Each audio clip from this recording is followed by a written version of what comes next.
I work in a TV station as an editor, and that's how I pay my bills.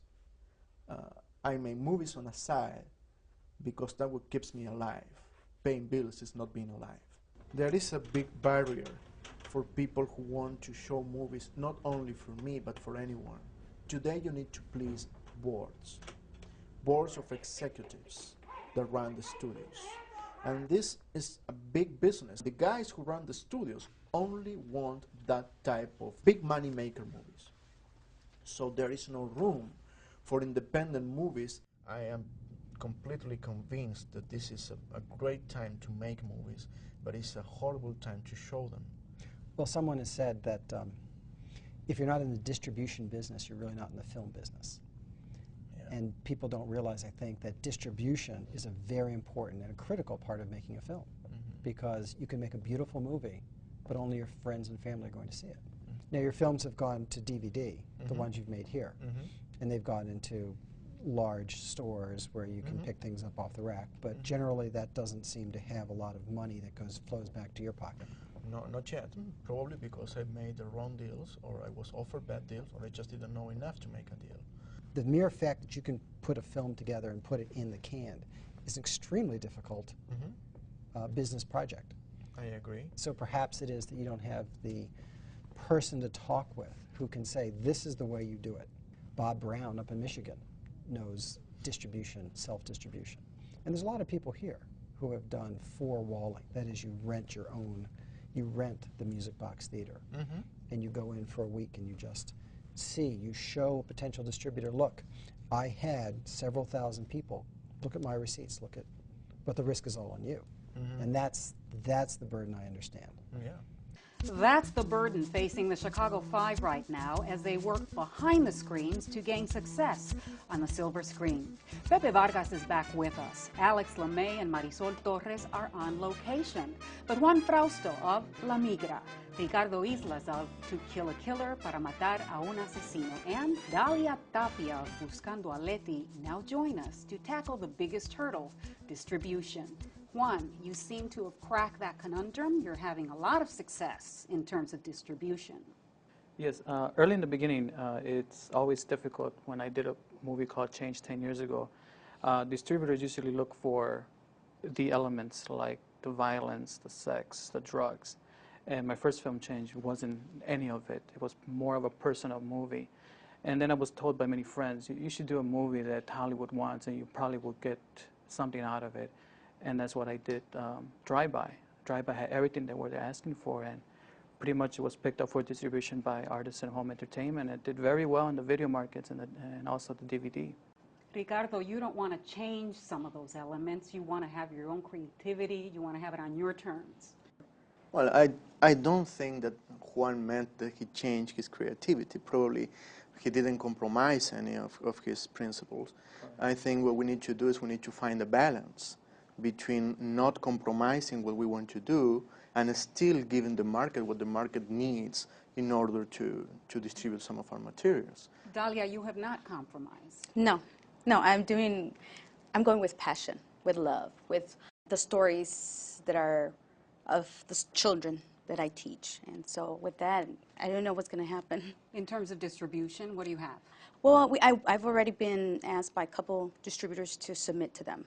But at this point, nothing yet. I'm not giving anything out. I'm not ready for that step yet. So, Pepe, you're up next. Tell me, what have you seen in terms of distribution deals in the 21 years that you've been running these festivals? Every time is less. That's not a good news. Probably that's why we're so successful with the festival, because it turns to be pretty much the only opportunity people will have to see these kind of films. Now and then, rarely, you will see a Latin American film being commercially released. Now, Blockbuster, for instance, what they are doing is all this junk from Hollywood that is being out in the market for several years. They just put a big section of the Latino films, and it's all of this dub in Spanish. And a few acquisitions, very few.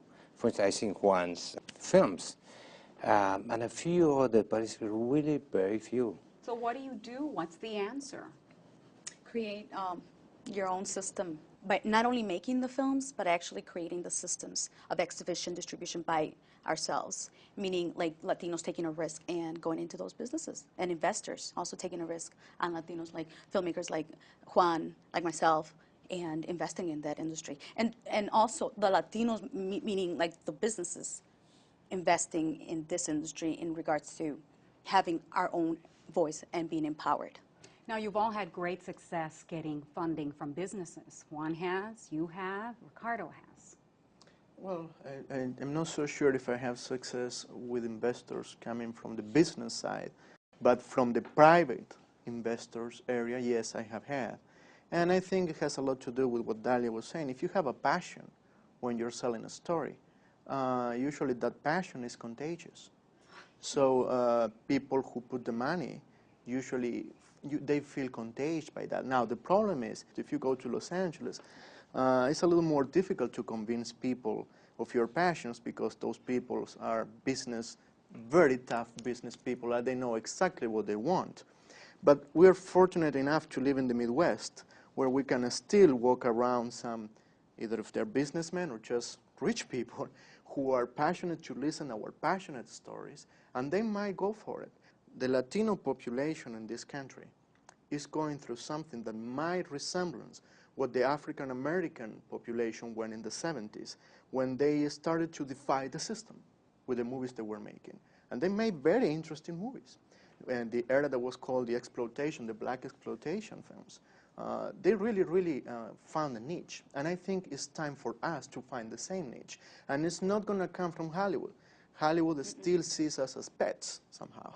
Yes. It's going to come from our own. I agree with Dalia. It's our own system that we need to create. So briefly, how do we do that? How do we create that here? What do you all need? Stick together and pretty much find the resources and the capital to build sort of an empire together, and where we can make our own movies and made by Latinos for Latinos, and at the same time, have stories that are very universal. One of the things I talked to Dalia, we were in California for the NAP Leap, and I mentioned to her that I'm really interested in doing my own distribution. Pretty much I have all the connections, and I know exactly how to go about it.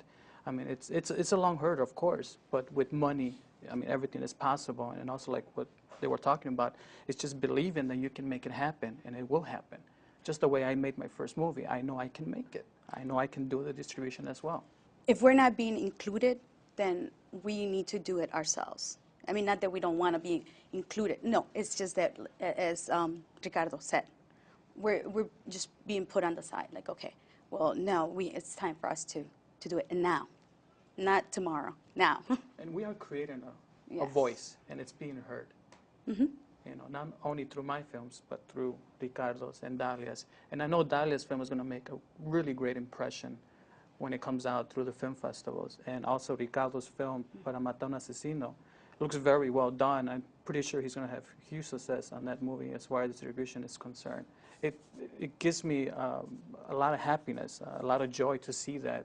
And it also makes me to pursue other Latino filmmakers who are seeking for help, and I'll definitely will be there to help them out in any way I can. We need to establish a system, because the ones that are coming after us, they need to have something, and it's our responsibility to create it for them so that they don't have to go through what we're going through. Could a festival be involved in creating a system? Yes. That's what we do. Trying to awaken people's interest.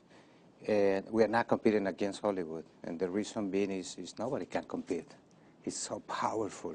But the little thing that we can do is making a difference. I mean, when you read the statistics, people, African American, Latino, they flock to the theaters on the opening weekend.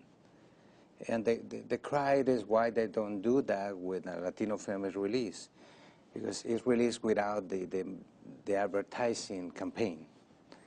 If a filmmaker is lucky to really put it together, it doesn't matter how good it is. If it doesn't have the big budget to advertise, nobody will hear about that. Sometimes they are lucky that Hollywood will get that film. But that happened to Robert Rodriguez only, to my knowledge, recently. And it's not an aspiration on the filmmaker that I am the next Robert Rodriguez, that my film is going to be picked up. It's the grassroots effort that is made. And people had to realize that if we don't support our own artists, things won't change.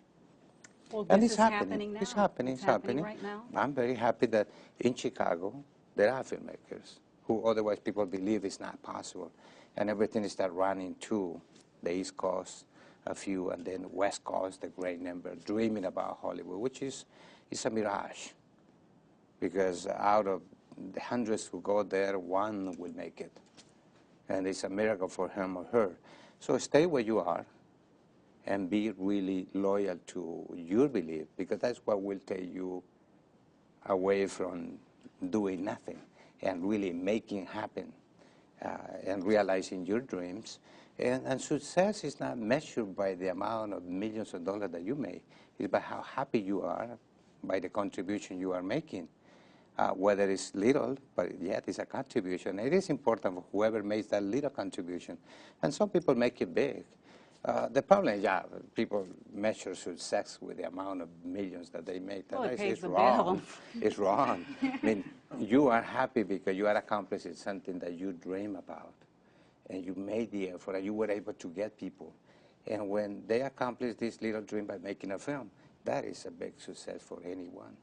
If we're going to define success by comparison with Hollywood, that's not only crazy, but I have to wonder myself if it is a good reference. We need to understand that Hollywood today is not something that happened from one day to the next. In the 70s, this paranoia, this fever of considering a good movie the movie that makes more money after Jaws and Star Wars has kept growing and growing and growing, and now we think, or they have made us think, that a good movie is the one that makes a lot of money. And that's not necessarily the truth. A good movie is a little more than that, or maybe a little less than that. It's to tell a story that is real. It's to tell a story that has to be personal to be real, because let's suppose for a moment that this show was being taped in LA right now. First of all, probably we would all be wearing an orange shirt or a red shirt. But besides that, when they ask Juan or me or Dalia about the movie we made, we would say something like, well, my movie is Super Size Me meets Star Wars.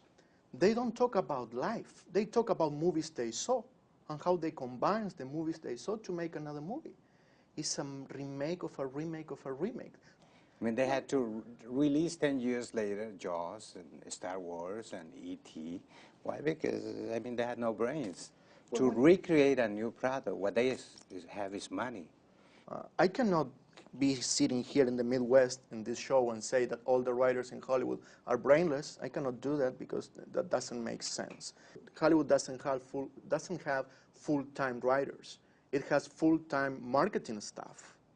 And that marketing staff decides what those freelance writers are going to write. And if the freelance writer doesn't write what the marketing staff says, that freelance writer will never write again for Hollywood. So those guys are desperate to keep the salary that will pay their bills. So they will write anything the marketing guy says.